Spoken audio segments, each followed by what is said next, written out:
Hey everybody, Vivian here with a video tutorial for Really Reasonable Ribbon. Today I want to share with you a simple daisy that can be made with ribbons of various sizes. This happens to be a mimosa yellow seam binding.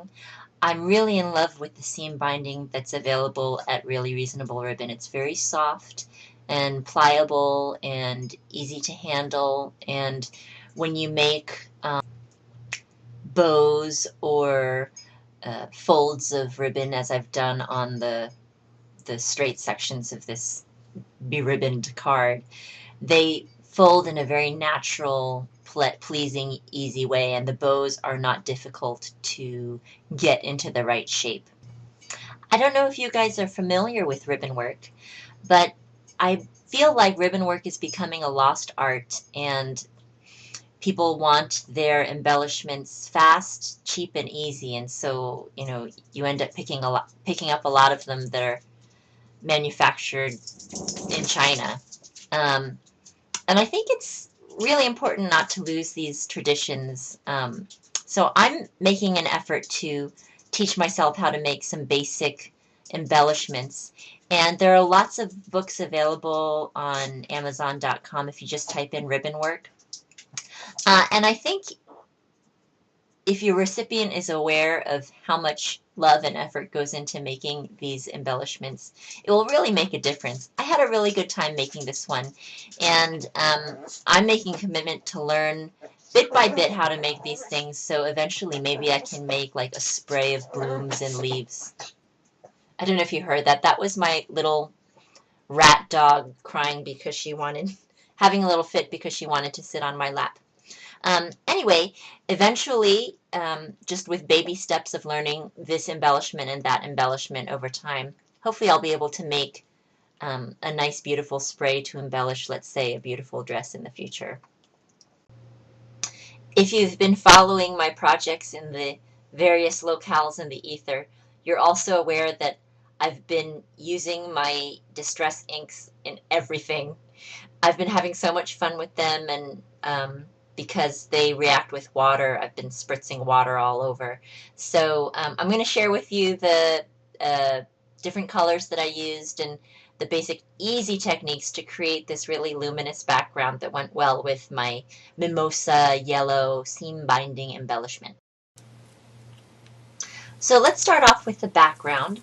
I've got some distress ink from Tim Holtz in mustard seed, and it's a nice warm yellow. I use my blending tool to spread that all over, leaving some areas blank. And then I have some more distress ink in milled lavender, which is one of the light purple colors available from the Ranger distress inks that you can buy. You want to be careful when you're doing that not to mix the purple too much with the yellow, because they are complementary colors, and if you do that too much with complementary colors, they can become muddy. So I just spritzed some water from a mister that gives me some nice large pellets of water, and when it dries, lo and behold, I just find this so beautiful.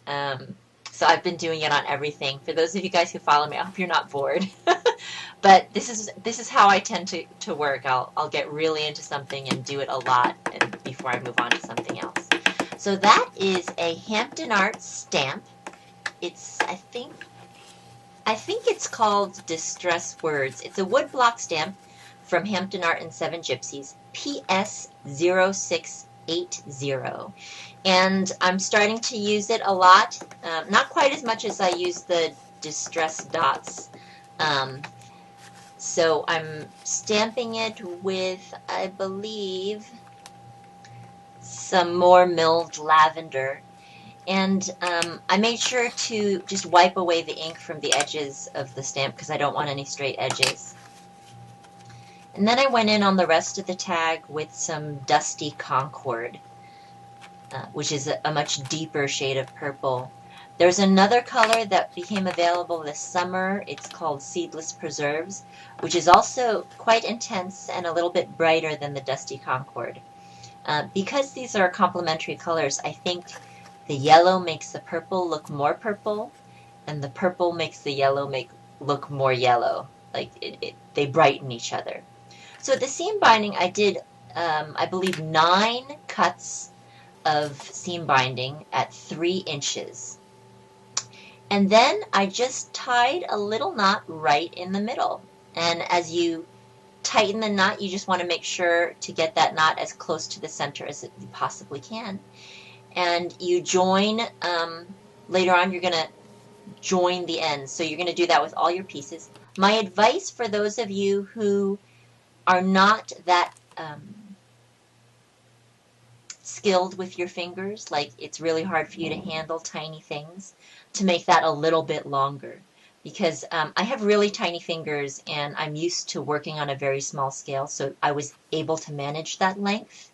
And that's what I used to create the bloom on my card, which I was happy with that size on the card scale. But I think if you added even just like a 1/2 inch more, 3.5 inches, it would make it easier. So you just join the ends and sew each of the ends together.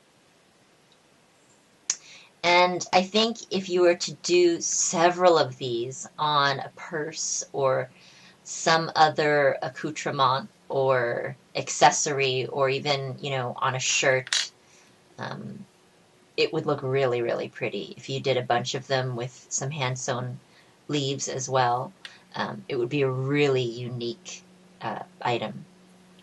So then you sew them all together. I cut out a approximately 1-inch circle of felt. Traditionally, you're supposed to use crinoline, but I don't have crinoline. So I just sewed them in a circular shape like this around my piece of felt. And that's going to work just fine. I think if you were going, for sure, if you were going to use this on a piece of clothing that was going to be washed, you should definitely do it on a piece of crinoline. But this is just going on a card, so I didn't have an issue with that. And then, as you can see, I don't wrap it all the way around my card because I want to conserve, and I don't want to waste any of this beautiful fiber. So I just cut them and then adhere them as you see. I had this decorative brad from, I think it's Studio G, which is readily available at your local Michael's, and I just stuck it through the center. And then I'm just going to stick it through my card front piece. Sometimes it's easier if I just create a little hole first before piercing it with my brad.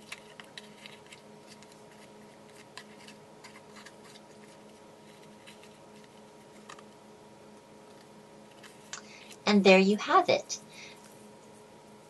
I did this off screen. I ended up adding, I felt like it needed just a little bit more, so I ended up adding some folded lengths of the same seam binding on top of the